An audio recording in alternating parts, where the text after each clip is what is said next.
മോദി സർക്കാരിൻ്റെ 12 വർഷങ്ങൾ.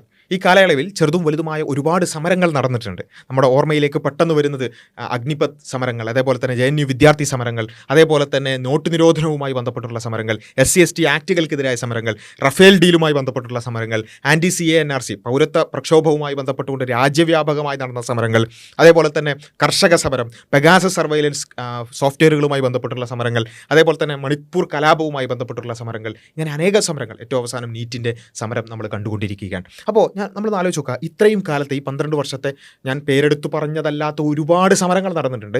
ഈ സമരങ്ങളുടെ ഒക്കെ ചരിത്രം പരിശോധിച്ച് നോക്കിയാൽ നമ്മൾ കാണുന്നത് എന്താ? ഇതിൽ എത്ര എണ്ണത്തിനോടാണ് ഗവൺമെൻറ് ഒന്ന് പ്രതികരിക്കുകയെങ്കിലും ചെയ്തത്? ഫാമേഴ്സ് പ്രൊട്ടസ്റ്റ്, കർഷക സമരം മാത്രമാണ് ഒന്ന് വിജയകരം എന്ന് നമുക്ക് പറയാൻ പറ്റുന്നത്. മറ്റു പലതും ഭാഗികമായി വിജയകരം എന്ന് പറയാൻ പറ്റുന്നുണ്ടെങ്കിലും ചിലതിനോടൊന്നും ഗവൺമെൻറ് പ്രതികരിച്ചിട്ട് പോലുമില്ല, അല്ലേ?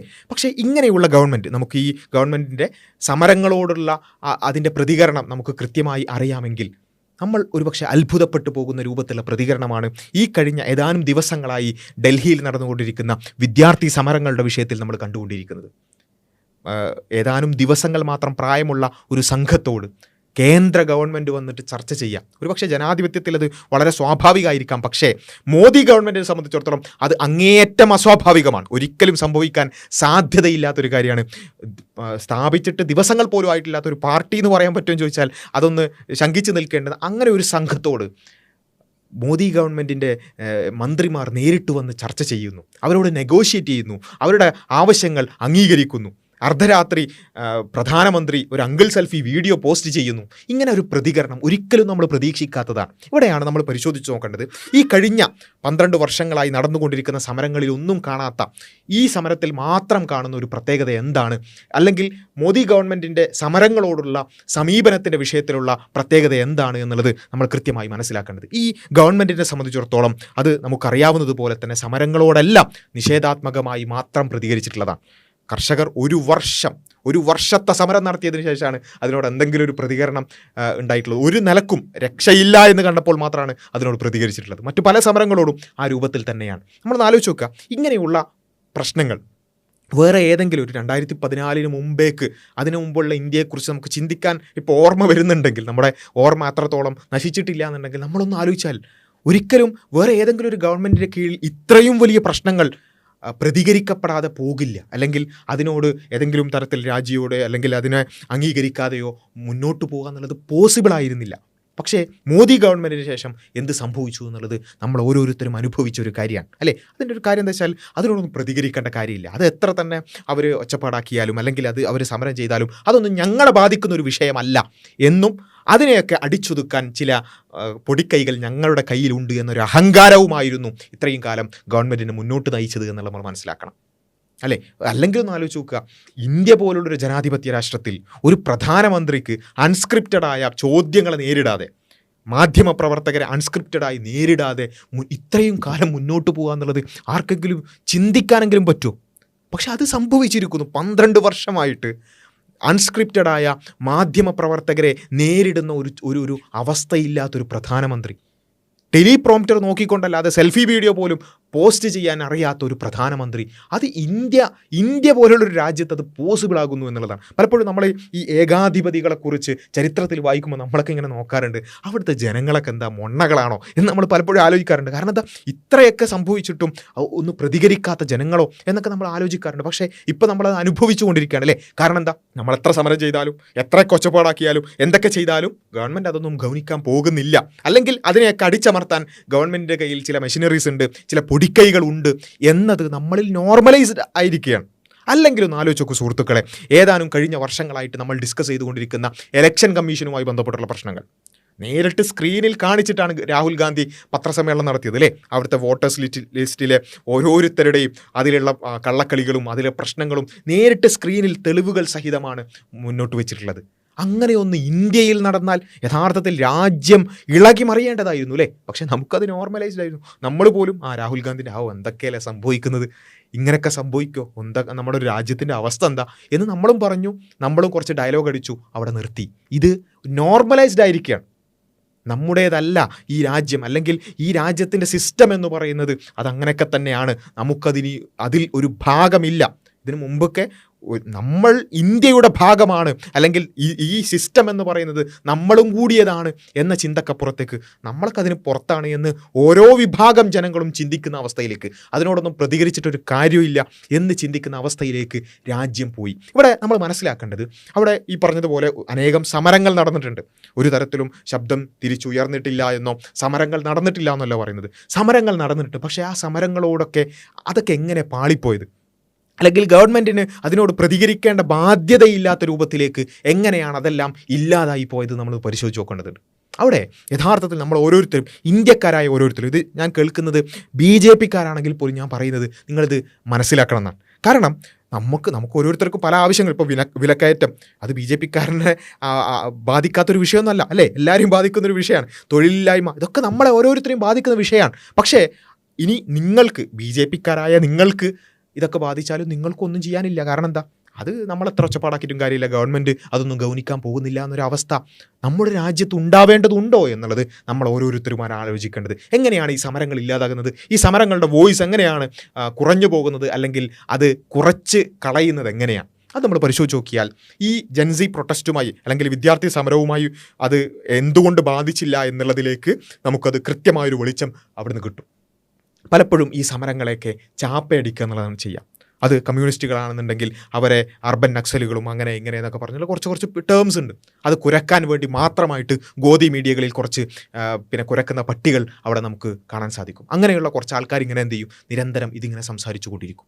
അതേപോലെ തന്നെ മുസ്ലിങ്ങളാണെന്നുണ്ടെങ്കിൽ അവരെ പെട്ടെന്ന് തന്നെ തീവ്രവാദിയാക്കാൻ പറ്റും. ഒന്നുകിൽ ചൈന, അല്ലെങ്കിൽ പാകിസ്ഥാൻ, അല്ലെങ്കിൽ ബംഗ്ലാദേശ്, ഇങ്ങനെയുള്ള കുറച്ച് ടേംസും കുറച്ച് സ്ഥലങ്ങളും കുറച്ച് കണക്ഷൻസും പറഞ്ഞാൽ അത് മതി എന്നുള്ളതാണ്. അത് മതി എന്നല്ല, നമ്മൾ മനസ്സിലാക്കേണ്ടത് ഈ സമരങ്ങൾ ഇല്ലാതാവുന്നത് എങ്ങനെയാണെന്ന് ചോദിച്ചാൽ, ജനാധിപത്യത്തിൽ യഥാർത്ഥത്തിൽ സമരങ്ങളിലൂടെയാണ് പല കാര്യങ്ങളും നടന്നു പോകുന്നത്. പക്ഷേ ഇന്ത്യയിൽ ഈ 12 വർഷം സമരങ്ങൾ വിജയിക്കാതെ പോകാനുള്ള ഏറ്റവും പ്രധാനപ്പെട്ട ഒരു കാരണം ഈ ചാപ്പയടി. അത് ഒബ്വിയസ്ലി ഈ പറഞ്ഞ ആൾക്കാർ ഇങ്ങനെ ചാപ്പയടിക്കൊക്കെ ചെയ്യും. പക്ഷേ ആ ചാപ്പയടി ബാക്കിയുള്ളവർ വിശ്വസിക്കുന്നു, അതിൻ്റെ ഭാഗമാകുന്നു എന്നുള്ളതാണ് ഏറ്റവും വലിയൊരു പ്രശ്നം. കാരണം ഏതെങ്കിലും ഒരു മുസ്ലിം പ്രശ്നം, അല്ലെങ്കിൽ ന്യൂനപക്ഷ പ്രശ്നം, അല്ലെങ്കിൽ SC/ST പ്രശ്നം, അല്ലെങ്കിൽ വിദ്യാർത്ഥി പ്രശ്നം അത് ഉന്നയിക്കുമ്പോൾ ആ ഉന്നയിക്കുന്ന വിദ്യാർത്ഥികൾ അവർ അർബൻ നക്സലുകളാണ്, അവർ തീവ്രവാദികളാണ്, അവർ ഭീകരവാദികളാണ്, അവർ രാജ്യവിരുദ്ധരാണെന്ന് പറഞ്ഞാൽ ശരി, അവർ രാജ്യവിരുദ്ധരാണ് കേട്ടോ എന്ന് വിശ്വസിക്കുന്ന വലിയൊരു ജനം ഉണ്ടാവുകയും അവർ വലിയ വിഭാഗം ജനങ്ങൾ അങ്ങനെ വിശ്വസിക്കുന്നതുകൊണ്ട് പിന്നെ ഇനി ഇവരെ ഗൗനിച്ചിട്ടില്ലെങ്കിലും അത് തീവ്രവാദികളെ സൈഡാക്കി, അല്ലെങ്കിൽ അർബൻ നക്സലുകളെ സൈഡാക്കി എന്ന് മാത്രമേ ആളുകൾ വിശ്വസിക്കുകയുള്ളൂ എന്ന ഒരു ആത്മവിശ്വാസം, അത് അഹങ്കാരമായി ഗവൺമെൻറ്റിൻ്റെ മേലുണ്ടായിരുന്നു. അതുകൊണ്ടാണ് പല ന്യായമായ ആവശ്യങ്ങളും പാലിക്കപ്പെടാതെ സമരങ്ങൾ നിന്നുപോയത്. പക്ഷേ ഇവിടെ നമ്മൾ വിജയിച്ചു എന്ന് പറയാൻ പറ്റുന്ന സമരങ്ങൾ എന്ന് നോക്കുക, കർഷക സമരത്തിലും ഇത് പല രൂപത്തിൽ എന്ത് ചെയ്തിട്ടുണ്ട്, പയറ്റി നോക്കിയിട്ടുണ്ട്. സിഖുകാരുമായി ബന്ധപ്പെട്ടുകൊണ്ട് ഖാലിസ്ഥാൻ എന്ന് പറഞ്ഞുകൊണ്ടും അങ്ങനെ പല രൂപത്തിൽ അതിനെ ഈ ചാപ്പയടിച്ചുകൊണ്ട് അതിനെ ഏതെങ്കിലും ഒരു കോർണർ ചെയ്ത് അതിനെ ഇല്ലാതാക്കാൻ പല രൂപത്തിൽ ശ്രമിച്ചിട്ടുണ്ട്. പക്ഷേ അവസാനം എന്താ സംഭവിച്ചത്, അവരെ സംബന്ധിച്ചിടത്തോളം അവർ അതൊന്നും ഗൗനിച്ചില്ല. എന്ത് ചാപ്പയടിച്ചാലും ശരി, ഞങ്ങളുടെ ആവശ്യം നിറവേറിയതിന് ശേഷം മാത്രമേ പോവുള്ളൂ എന്ന് പറഞ്ഞുകൊണ്ട് 1 വർഷം നീണ്ടു നിൽക്കുന്ന രൂപത്തിൽ സമരം ചെയ്തപ്പോഴാണ് ഏതെങ്കിലും രൂപത്തിൽ അതിനെ ഗൗനിക്കാനെങ്കിലും ഗവൺമെൻറ് നിർബന്ധിതരായത്. പക്ഷേ മറ്റു പല സമരങ്ങളിലും അത് അർബൻ നക്സലുകളാണ്, തീവ്രവാദികളാണെന്ന് പറഞ്ഞാൽ ബാക്കിയുള്ളവരത് വിശ്വസിക്കുന്നു. ആ സൗണ്ട് പതിയെ ഡിമിനിഷ്ഡ് ആയിട്ട് പോകുന്നതാണ് നമ്മൾ കാണുന്നത്. ഏറ്റവും അവസാനത്തെ സമരത്തിലേക്ക് വരുമ്പോൾ, വിദ്യാർത്ഥി സമരത്തിലേക്ക് വരുമ്പോൾ ഇതൊക്കെ ട്രൈ ചെയ്തിട്ടുണ്ട് അല്ലേ. ഖത്തറിനാണ് സ്വിഗ്ഗിയിലും സൊമാറ്റോയിലും അവർക്ക് ഫുഡ് ഓർഡർ ചെയ്യുന്നത് ഖത്തർ ഫണ്ട് വെച്ചിട്ടാണ് എന്ന് പറയാൻ ശ്രമിച്ചിട്ടുണ്ട്. അത് തീവ്രവാദികളാണെന്ന് പറയാൻ ശ്രമിച്ചിട്ടുണ്ട്, രാജ്യദ്രോഹികളാണെന്ന് പറയാൻ ശ്രമിച്ചിട്ടുണ്ട്. അങ്ങനെയുള്ള ഈ പറഞ്ഞ സാധാരണ പയറ്റുന്ന പരിപാടികളെല്ലാം പയറ്റിയിട്ടുണ്ട്. പക്ഷേ ഈ ജൻസിയെ സംബന്ധിച്ചിടത്തോളം ഞാൻ പറയുന്നത്, ജൻസി ചെയ്യുന്നതെല്ലാം ശരി, അല്ലെങ്കിൽ അവരെ പറയുന്ന എല്ലാ കാര്യങ്ങളും ശരിയെന്നുള്ള, അല്ലെങ്കിൽ അവരുടെ ആറ്റിറ്റ്യൂഡെല്ലാം ശരിയെന്നുള്ള രൂപത്തിലല്ല, മറിച്ച് ഈ വിഷയത്തിൽ ജൻസിയുടെ നിലപാട് എന്താ വെച്ചാൽ, നിങ്ങൾ എന്ത് വിളിച്ചാലും ശരി, ഞങ്ങളെ സംബന്ധിച്ചിടത്തോളം ഞങ്ങൾക്കൊരു ആവശ്യമുണ്ട്, അത് നിറവേറ്റേ പോവുള്ളൂ എന്ന ഒരു ആറ്റിറ്റ്യൂഡിലായിരുന്നു ജൻസി ഉണ്ടായിരുന്നത് അല്ലേ. തീവ്രവാദി എന്ന് വിളിച്ചപ്പോൾ തീവ്രവാദി നിൻ്റെ തന്ത എന്നുള്ളതായിരുന്നു അവിടെ ഉയർന്ന ഒരു ബോർഡ് എന്ന് പറയുന്നത്. ഞാൻ ആ ബോർഡ് തന്തക്ക് വിളിക്കുന്നത് ശരിയാണെന്നുള്ള അർത്ഥത്തിലല്ല ഞാൻ പറയുന്നത്.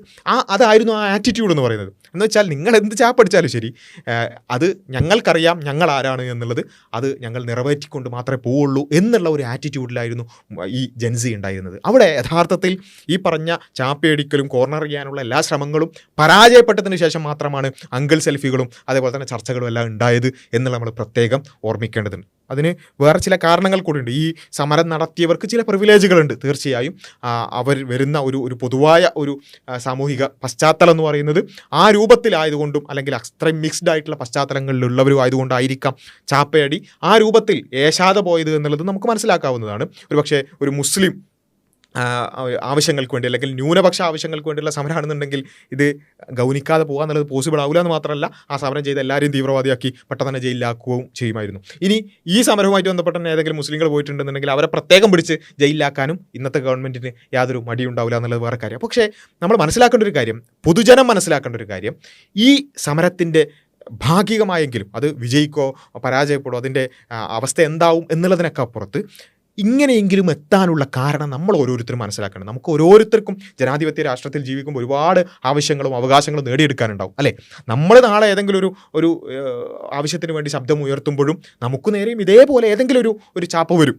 അപ്പോൾ നമ്മൾ ചെയ്യേണ്ട ഒരു കാര്യം, ഒരു ആവശ്യം എന്താണ്, അവരുന്നയിക്കുന്ന ആവശ്യം എന്താണ്, അത് ന്യായമാണോ എന്ന് നോക്കുക. അതിനപ്പുറത്തേക്ക് ഈ പ്രൊപ്പഗണ്ടിസ്റ്റുകൾ അല്ലെങ്കിൽ ഈ ഗോദി മീഡിയ കുരക്കുന്ന അത്തരം ആ കാര്യങ്ങളുടെ പിന്നാലെ പോകാതിരിക്കാൻ നമ്മൾ ഓരോരുത്തരും ശ്രദ്ധിക്കേണ്ടതുണ്ട് അല്ലേ. ഇപ്പോൾ മുസ്ലിങ്ങളാണ് തീവ്രവാദി എന്ന് പറഞ്ഞാൽ പിന്നെ അവരുടെ ഒരു കാര്യമൊന്നും നോക്കേണ്ട കാര്യമില്ല. അത് പാകിസ്ഥാനുമായിട്ട് ബന്ധപ്പെട്ട് എന്തോ ഒന്ന് അവിടെ മുദ്രാവാക്യം മുഴങ്ങിയോ സംശയമുണ്ട് എന്നൊക്കെ പറഞ്ഞാൽ മതി അല്ലേ. ഈ സമരമായിട്ട് ബന്ധപ്പെട്ട് തന്നെ കണ്ടു അല്ലേ, ഔറംഗസേബിൻ്റെ ഫോട്ടോ അവിടെ ഉയർത്തി എന്നുള്ളതാണ്. ഒന്ന് ഔറംഗസേബ് എന്നുള്ളത് മുഗൾ രാജാവാണ്, അത് വേറെ കാര്യം, ഞാൻ പോട്ടെ.